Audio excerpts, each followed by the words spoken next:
Bom, olá a todos, me chamo João Paulo.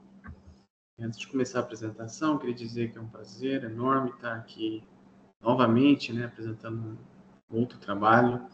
Já é o terceiro evento da editora em que eu participo, já com o quarto trabalho. Então, é uma alegria muito grande, satisfação de estar no meio de tanta gente legal, né? Bom, hoje temático do trabalho Cidades Inteligentes e Sustentáveis, com o seguinte título, Avaliação dos impactos ambientais relacionados à implantação do Distrito Empresarial de Morro Agudo, no estado de São Paulo, possíveis cenários e estratégias de mitigação. Então, os autores, Eu, João Paulo Pereira Duarte, atualmente eu sou doutorando no PPGCAM, no Programa de Ciências Ambientais da UFSCar, no campus de São Carlos. Professora Kátia, pesquisadora Kátia Araújo Farias, pesquisadora doutora também da UFSCar, e o professor doutor Frederico Yuri Yanai, também da UFSCar, e também meu orientador do doutorado. A professora pesquisadora Kátia é professora da disciplina onde esse trabalho foi desenvolvido. Assim, nós convidamos o orientador Fred para estar participando também com a gente das suas contribuições, que foram grandes, para que esse trabalho pudesse ser desenvolvido. Então, de modo geral, só contextualizando um pouco, Morro Agudo, eu não moro em Morro Agudo, eu sou de Ituverava, moro em Ituverava, mas eu trabalho no município de Morro Agudo, na Secretaria de Meio Ambiente e Sustentabilidade.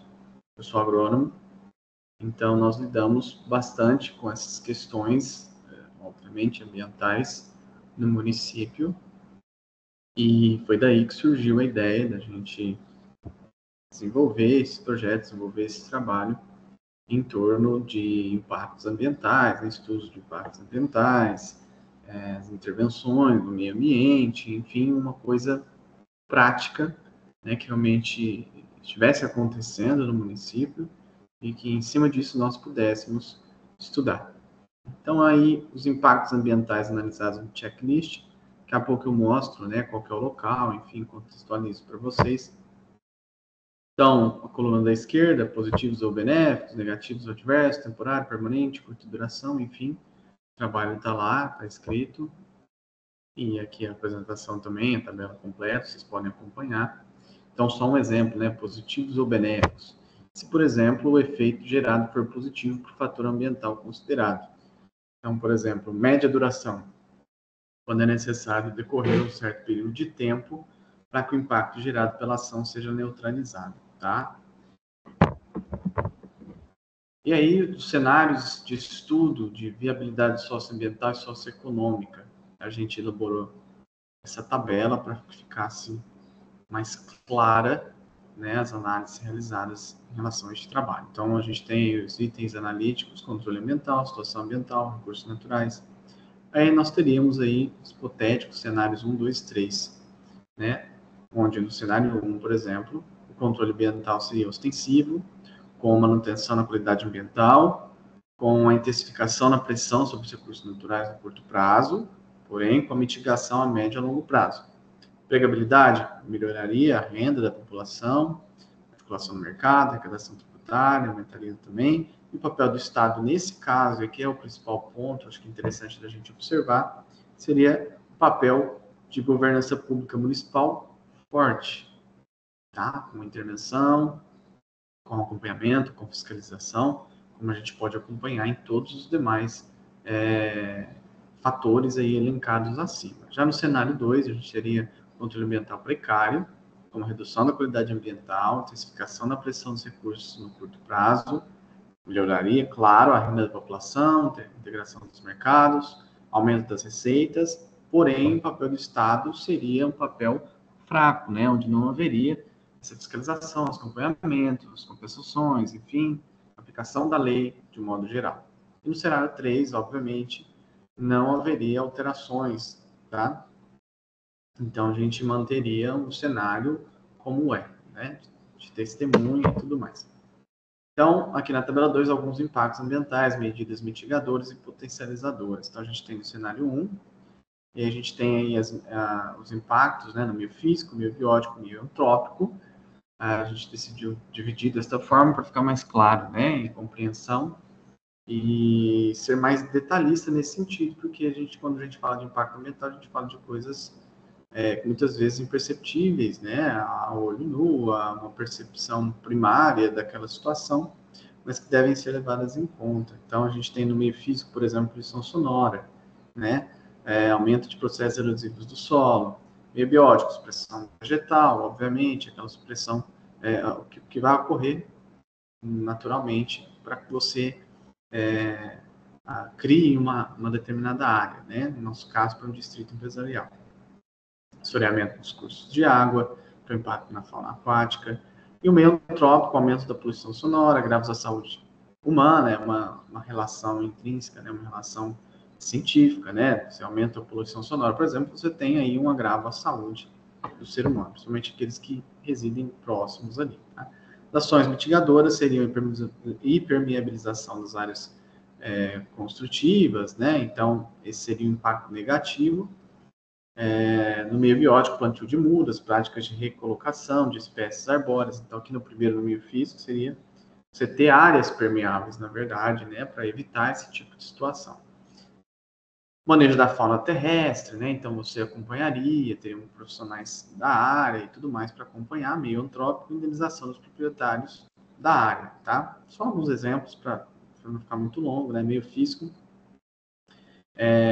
aumento da poluição sonora, aumento do escoamento, meio biótico, redução de populações biológicas, meio antrópico, criação de expectativas da população, aumento da oferta de emprego e as ações mitigadoras especificamente, tá? Monitoramento dos níveis de pressão sonora em ambientes internos, edificações, poluição atmosférica também, criação do nicho ecológico em área de APP e plantio de árvores no entorno, fiscalização sonora, aumento do poder de compra, melhoria da qualidade de vida, tá? Ações potencializadoras aí, só para pincelar, treinamento e capacitação de mão de obra, tá? Com o intuito aí de qualificar os indivíduos para exercício de funções nas empresas, que obviamente estariam ali alocadas, né, naquela região onde foi aberto, criado esse distrito industrial. Oferta de emprego na natureza inclusiva e sustentável no parque industrial, oportunizando a aplicabilidade dos fundamentos relacionados aos Objetivos de Desenvolvimento Sustentável, os ODS, da ONU.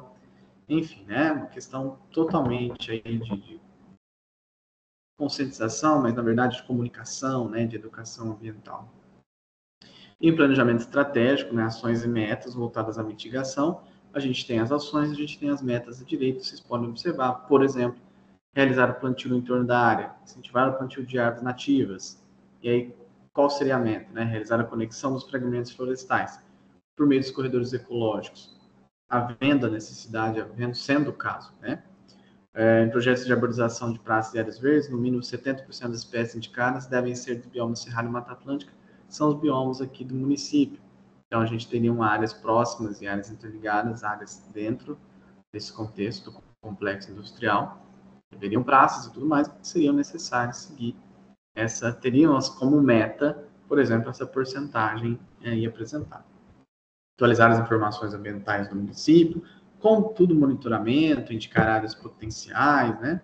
Fiscalização periódica da água, promover a educação ambiental, campanhas municipais de conscientização, algumas coisas já vêm sendo realizadas, né? Preservação da fauna, como eu havia comentado, conscientização e fiscalização. Então, concluindo de modo bem resumido, né? Essa governança pode ser considerada fator de base sustentação dos diversos tipos de empreendimentos frente aos riscos ambientais, né, implicações sociais, oportunidades na área socioambiental, para tanto estudo da avaliação de impactos relacionado à implementação e operação, auxiliando a construção e validação dos documentos regulatórios, tal como o termo de recuperação ambiental, tá? Que foi aplicado. Para a implementação do distrito, foi possível avaliar os impactos positivos e negativos para o local, e também para a população de modo geral, claro. Apesar das intervenções dos recursos naturais, compensação, que é pré-estabelecida pelo termo, permitiu a elaboração de ações de mitigação dos impactos, assim como delimitou, né, e delineamento de outras ações estratégicas que fortificam a conservação e recuperação dos recursos do município. Então, de uma forma mais ampla, a gente conclui que no município de Morro Agudo é preciso desenvolver mais práticas de governança ambiental por meio do diagnóstico e planejamento estratégico, tendo em vista sua forte vertente agrícola, né, e sua grande extensão territorial na região.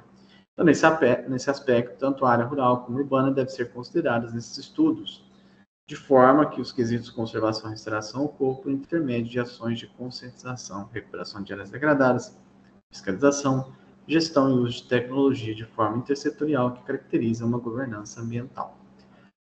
De um modo geral, aqui no município nós tínhamos, então, essa área, essa já era um sonho, né, de outras gestões passadas, para a construção desse distrito empresarial, distrito industrial, que ficam ali à margem da rodovia que liga Morro Agudo a Uerlândia, um outro município vizinho. E havia a necessidade desse estudo, né, em relação aos impactos ambientais, enfim, tudo que foi citado nas tabelas anteriores. E ficou claro que, além desse diagnóstico, né, que seria necessário ali algumas ações, algumas intervenções. Para essa implementação, foi firmado um termo de compromisso, né, que está mais explicitado no trabalho, fica mais visivelmente claro para vocês terem uma ideia, né, na parte quando for publicado, enfim, nos anais, vocês vão poder acompanhar mais precisamente. E além, óbvio, do termo, né, você tem uma coisa muito mais ampla, uma preocupação muito maior, né, nessas ações mitigadoras, em relação, por exemplo, à comunicação, né, à capacitação das pessoas, à compreensão de que tudo o entorno está interligado, tudo será impactado, e todos fazem parte de uma corrente para que esses impactos sejam mitigados, sejam menores, né? Então, é interessante esse estudo prático, esse estudo experimental, esse estudo de caso, para que nós pudéssemos observar, né, de um modo específico, de um município pequeno, município grande, claro, Morro Agudo é um município grande, igual eu comentei, dos maiores produtores de cana-de-açúcar do Brasil, é cidade pequena, né, 28 mil habitantes aí, e que demanda, né, qualquer intervenção demanda de estudos, e que esses estudos podem aí delimitar, podem trazer à tona as necessidades de compensação, de mitigação dos impactos ambientais causados, ok? Então, finalizo aqui a minha apresentação, vou só parar de compartilhar e finalizar a gravação, agradecendo, óbvio, né, a atenção de todos que assistiram até agora. Até mais.